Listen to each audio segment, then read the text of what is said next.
మన Varahi sales grand festive celebrations ప్రతి 10,000 రూపాయల కొనుగోలుపై ఒక బంగారు నాణెం ఉచితం. ఈ ఆఫర్ జనవరి 15 వరకు మాత్రమే.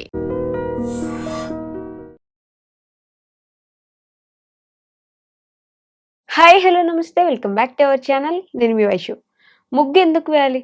అసలు అదేం ప్రశ్న, అందరూ వేస్తారు కదా ముగ్గు అని అనుకుంటున్నారు కదా అందరూ. అంటే ముగ్గు సంవత్సరం పొడవునా ఆల్మోస్ట్ పల్లెటూరులో అయితే అందరూ వేసుకుంటారు, పట్టణాల్లో అయితే పండగలకి స్పెషల్గా స్పెసిఫిక్గా వేసుకుంటూ ఉంటారు. మరి సంక్రాంతికి అసలు ముగ్గు ఎందుకు వేసుకోవాలి? అది కూడా భారీ భారీ ముగ్గులు, దాంట్లో రంగులు పోటీ పడి మరి వేస్తుంటారు. ముగ్గు యొక్క ప్రత్యేకత ఏంటి అసలు? ఈ విషయం గురించి మాట్లాడడానికి ఈరోజు నాతో పాటు రజనీ రమ్మ గారు ఉన్నారు. మేడంతో మాట్లాడదాం. హలో మ్యామ్, నమస్తే. హలో నమస్తే. బాగున్నారా? ఫైన్. ముగ్గు అంటే ఎందుకు వేయాలంటే, ఎందుకు వేయాలి ఏంటి, మామూలుగా రోజు వేసుకుంటాం కదా అనే ఆలోచనలోనే ఉంటారు. స్పెషల్గా సంక్రాంతికి ముగ్గు వేయడానికి ఆ ముగ్గులు కూడా చాలా కలర్ఫుల్ గా ఇల్లంతా కనిపించేలాగా, పక్కనింటి వాళ్ళ కంటే పెద్దగా కనిపించేలాగా పోటీ పడి మరి వేస్తుంటారు. ఎందుకు వేసుకోవాలి మేము అసలు ముగ్గులు? సంక్రాంతికే కాదమ్మా, అసలు ముగ్గు ఎందుకు వేయాలి అనేది చాలా మందికి తెలియదు. ఓకే. అది ముగ్గు వేసుకునే ఆచారం ఇప్పటిది కాదు.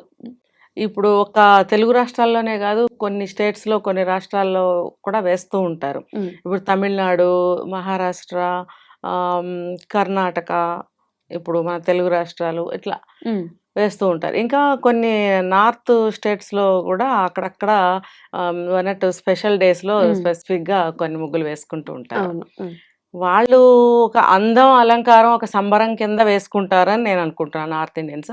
మనకైతే మన ఆచారాలు శాస్త్రాలు ఎలా పెట్టారంటే, పాత రోజులు ఎప్పుడో మనకెవ్వరికి తెలియని రోజుల్లో వచ్చినాయి ఇవన్నీ.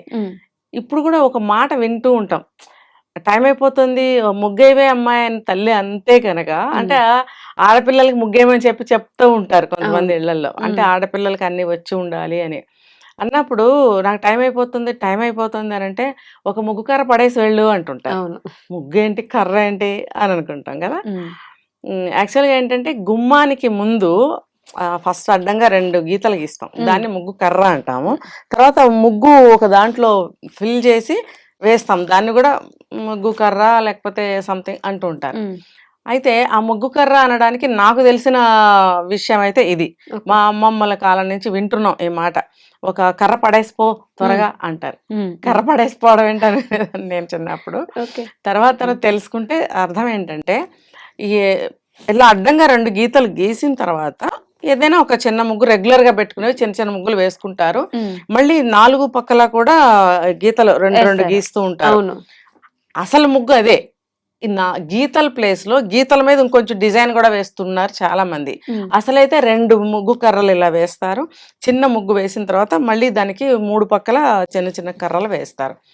ఏంటంటే ఏదైనా సరే మన స్పెసిఫిక్గా నేను చెప్పను, టూకీగా చెప్తాను. ఇంట్లోకి ఏదైనా సరే దుష్టశక్తి కానీ నమ్మకాలు ఉంటాయి కదా కొంతమందికి, ఒక పీడ, చీడ, దుష్టశక్తులు, ఏదైనా ఒక బ్యాక్టీరియా, ఇవన్నీ రాకుండా ఉండటం కోసం అని చెప్పి పేడ నీళ్లు చల్లి గుమ్మానికి శుభ్రంగా ఊడ్చి, ఆవు పేడ కానీ లేకపోతే బర్రెలు ఉంటాయి కదా ఆ పేడ కానీ నీళ్ళల్లో కలిపి చల్లి, అది కొంచెం ఆరిన తర్వాత దాని మీద బియ్యం పిండితో ముగ్గులు పెడతారు. ఇప్పుడు పౌడర్స్ వచ్చినాయి, ఇప్పుడు ముగ్గు కలర్ వేరే సున్నం రాయిని మెత్తగా ఆడేసి చక్కగా అది చేస్తున్నారు. దాన్ని బియ్యం పిండిలో కలిపి కూడా వేస్తున్నారు, ముగ్గు ఇంకా బాగా వస్తుంది. కానీ బియ్యం పిండితోనే ఎందుకు వేయాలి అంటే, ఇప్పుడు ప్రత్యేకించి సంక్రాంతికి చాలా మందికి తెలిసిందే, ఇప్పుడు చీమలకి ఆహారంగా వేస్తూ ఉంటారు. ఇంకొకటి రెండో అర్థం ఏంటంటే, ఇంట్లో పిండి వంటలు అవి చేసుకుంటూ ఉంటాం కదా, పిండి వంటలు అవి చేసుకున్నప్పుడు చీమలు వచ్చి పిండి వంటలకి పట్టుకోకుండా గుమ్మం బయటే ఆగుతాయి చీమలు. ఆ బియ్యం పిండి తింటూ సాయంత్రం వరకు గడుపుతాయి. చీకటి పడిన తర్వాత వాటి కన్నాల్లోకి అవి వెళ్ళిపోతాయి. అయితే ఈ కర్ర ఏమవుతుందంటే, అడ్డంగా ఒకటి పెద్ద కర్రలు 2 గీస్తారు ఇట్లా. అవి దేన్నైనా సరే ఆ కర్ర బయట ఆపుతుందట, ఆ శక్తి ఆ ముగ్గు కర్రలకు ఉందట. అందుకని అడ్డంగా ఫస్ట్ అయితే ఆ చివరి నుంచి ఈ చివరి 2 గీతలు ఖచ్చితంగా గీయాలి. చాలా మందికి తెలీదు, ఆ మూల నుంచి ఈ మూలకి అంత పెద్ద గీతలు ఎందుకు, బుజ్జి బుజ్జిగా మనం చిన్న ముగ్గే వేస్తాం కదా, చిన్న ముగ్గుకి అంత గీత ఎందుకు అని కాదు, గుమ్మం పొడుగుతా 2 గీతలు ఇలా గీయాలి. అది గీతలకి ఆపే శక్తి ఉంటుందంట. ఇప్పుడు దుష్టశక్తులు కానీ, నేను చెప్పాను ఇందాక, చీడ పీడ దుష్టశక్తులు ఏదైనా సరే గబుక్కనే బయట ఏదైనా తొక్కి ఇంట్లోకి వస్తారు. అలాంటప్పుడు అసలు అందుకనే చెప్పులు బయట విప్పి రావాలనేది ఫస్ట్ ఎయిడ్ గా పెట్టారు. చెప్పులతో తొక్కుతాం మనం కదా. తర్వాత బయట పాతకాలంలో అయితే కాళ్ళు కడుక్కొని వచ్చే సౌకర్యాలు ఉండేవి. ఇప్పుడు కూడా కొన్ని చోట్ల ఉంటున్నాయి. కొంతమందికి అపార్ట్మెంట్ స్టైల్లో ఉండటం లేదు కానీ అందుకని చెప్పులు బయట ఇప్పి వచ్చే ఆచారం ఇప్పటికీ మనం 99% అందరూ చేస్తారు. ఎక్కడో ఒక మూర్ఖులు కొంతమంది చెప్పులతో ఇంటికి వచ్చేస్తారు కానీ లోపలికి ఆ చెప్పులు అక్కడ ఇప్పడం వల్ల ఏమవుతుందంటే 3 వంతులు మనకు అక్కడ వదిలిపోతుంది. ఇంకా ఉట్టి కాళ్ళతో మనం లోపలికి వస్తాం. వచ్చినప్పుడు ఏమవుతుందంటే ఆ శక్తి ఆ కర్రలకు ఉంటుందంట, ఆపే శక్తి. మనం వచ్చినప్పుడే కాదు, బయట నుంచి ఏదన్నా ఇంట్లోకి ప్రవేశించడానికి లేకుండా ఆ శక్తి ఆపుతుందట. తర్వాత ముగ్గు వేసిన తర్వాత 4 పక్కల ఎందుకు గీయాలి అని అంటే అక్కడ మనం మంచి ఉద్దేశంతో ఒక భగవత్ స్మరణతోటి ముగ్గులు వేయాలని కూడా చెప్పేవారు మా అమ్మమ్మల వాళ్ళు. అది ఏమవుతుంది, ఆ భావంతో అలా అనుకుంటూ వేయడం వల్ల మనం ఆ ముగ్గులు ఒక దైవశక్తిని బంధించినట్టు అవుతుందట. బంధించాలి కాబట్టి 3 పక్కల కూడా గీతలు గీస్తాం. అప్పుడు అది అక్కడ బంధించబడి ఉంటుంది ఆ శక్తి అనేది, కాపాడుతూ ఉంటుంది. సో మనం చెప్పులిప్పి లోపలికి వచ్చినా కూడా మనకి ఇంట్లోకి చెడు రాదు అనేది ఒకటి. తర్వాత చీమలకి ఆహారం. వర్షాకాలంలో పెద్ద పెద్ద చీమలు వస్తాయి. అవును, కండ చీమలు, గండు చీమలు అంటారు. ఎంత తలకాయ అది పట్టుకుందంటే వదలదు. సో అవి కూడా ఇంట్లోకి రాకుండా బయటనే ఆగుతాయి. అర్థమైందా? ఇప్పుడు పేడ నీళ్లు చల్లటాలు లేవు, ముగ్గు నేచురల్ ముగ్గు లేదు, బియ్యంతో లేదు. అది మన ఇంట్లో ప్రతి ఒక్కళ్ళు కూడా ముగ్గుంది అన్న ధ్యాసతోటి పక్క నుంచి రావాలి కానీ తొక్కుకుంటూ వచ్చేస్తారు కొంతమంది హడావుడిగా. ఇది ఉండాలి వాళ్ళకి కూడా, ముగ్గు తొక్కకూడదు అనేది. ముగ్గు తొక్కకూడదు అంటారు. ఇందుకనే ఈ కారణం వల్లే ముగ్గు తొక్కకూడదు. ఏం చేస్తారు, నువ్వు అడ్డంగా ముగ్గేసావు, ఎలా రావాలి, ఎలా వెళ్ళాలి, ఇంట్లో వాళ్ళే పోట్లాడతారు. మన కోసం ఎవరైనా బయట వాళ్ళు వస్తే సరిగ్గా ముగ్గులో నుంచుని బెల్ కొడతారు. అవునా? అరే కలర్ఫుల్ గానో లేకపోతే అందంగానో ఒక ముగ్గు వేసుకున్నారు, పక్కకు నుంచి బెలగొడదామనే కామన్ సెన్స్ వాళ్ళకి కూడా ఉండదు. మనం తలుపు తీయంగానే శుభ్రంగా అది ఇలా అయిపోయి ఉంటుంది. మనకి మనసు ఎంతో బాధ కలుగుతుంది, వచ్చిన వాళ్ళ మీద కోపం కూడా వస్తుంది. కానీ మనం వాళ్ళని ఏమనలేం. నాలాంటి వాళ్ళైతే ఏ బాబు బొగ్గు కనిపించట్లేదా, కాస్త పక్కకు నుంచి బెల్లిగొట్టకూడదా అని అడుగుతాం అనమాట. ఎందుకంటే కష్టపడి ముగ్గు వేసాం కదా. సో ఆ వచ్చిన వాళ్ళు కూడా పండగ రోజులనే కాదు, ఎనీ డే సంవత్సరం పొడుగుతో ముగ్గు వేసుకునే ఆచారం మంది. ఆ ముగ్గు ఉంది, ఏదో చాక్ పీస్ అనుకోండి, అది కూడా తొక్కకూడదు, అది కాలుతూ పోతుంది. అది కూడా పిండితోనో లేకపోతే పౌడర్తోనో వేస్తే అది పోతుంది. ముగ్గు అనేది అసలు తొక్కకూడదు. ఎందుకు నేను ఇందాక చెప్పాను, అందులో మనం ఒక నామస్మరణ చేస్తూ భగవంతుడిని ముగ్గు వేయాలి, మంచి ఆలోచనలు చేసినప్పుడు దైవశక్తి అందులో బంధించబడి ఉంటుంది. ఆ కర్రలతోటి, ముగ్గు కర్రలతోటి మన ఆ శక్తిని అక్కడ బంధిస్తాం కాబట్టి ముగ్గు తొక్కకూడదు. కానీ సంక్రాంతికి ఇప్పుడు ఊర్లలో ముగ్గులు పోటీలను పెడుతుంటారు, దాని వెనుక ఉద్దేశం చెప్తాను. ఈ సంవత్సరం పొడుగుతా వేసే ముగ్గులు ప్లస్ చిన్న చిన్న ముగ్గులు వేసుకుంటాం. ప్రత్యేకించి పండగ రోజుల్లో, ముఖ్యంగా సంక్రాంతి పండగలకి నెల రోజులు కూడా ధనుర్మాసం స్టార్ట్ అయిన దగ్గర నెల పట్టడం అంటారు. అక్కడ నుంచి పండగ అయ్యే వరకు కూడా రథం లాగటం వరకు వేస్తుంటారు. ఇదంతా ఏంటంటే అందులో ఒక కథ దాగి ఉంటుంది. రెండోది ఏంటంటే ఆడపిల్లలకి ఇది ఒక ఎక్సర్సైజ్, వంగడం, లేవడం. ఇంకోటి ఏంటంటే వాళ్ళ యొక్క కళని కూడా తెలియజేస్తుంది. కళాత్మకంగా ఉండాలి హృదయాలు, మనం క్రియేటివిటీగా ఉండాలి. ఇవన్నిటికీ ఆస్కారం ఆ ముగ్గు కల్పిస్తుంది. వంగడం, లేవడం 10 రంగులు కలిపి వేస్తాము. లేవడం, వంగడం తోటి ఎక్సర్సైజ్ ఉంటుంది ఆడపిల్లలకి నెల రోజులు. ఇంకా సంవత్సరం పొడుగుతూ కూడా ఆడపిల్లలతో ముగ్గులు వేయించేవాళ్ళు. మాకన్నా ముందు తరాల వాళ్ళు బాగా వేశారు. మేము చాలా ఒక 10% మేము వేసి ఉంటాం. ఎప్పుడన్నా పని ఆమె రాకపోతే మా అమ్మగారు ఒక ముగ్గు కర్ర వేసాడు అంటే ఆ కర్ర వేసి వెళ్ళేవాళ్ళం. మాకేం ముగ్గులు కూడా అంత వచ్చేవి కాదు, బుక్కుల్లో చూసి వేసేవాళ్ళం. మళ్ళీ ఈ పండగలు వచ్చినప్పుడు ఇంట్రెస్ట్ గా బుక్ లో చూసి వేసేవాళ్ళం. ఆ ఒక్కరోజు వేసినందుకు నడుము పట్టేసేది. అందుకనే ప్రతిరోజు ఆడపిల్లలతో ముగ్గులు వేయించేవారు పూర్వకాలంలో.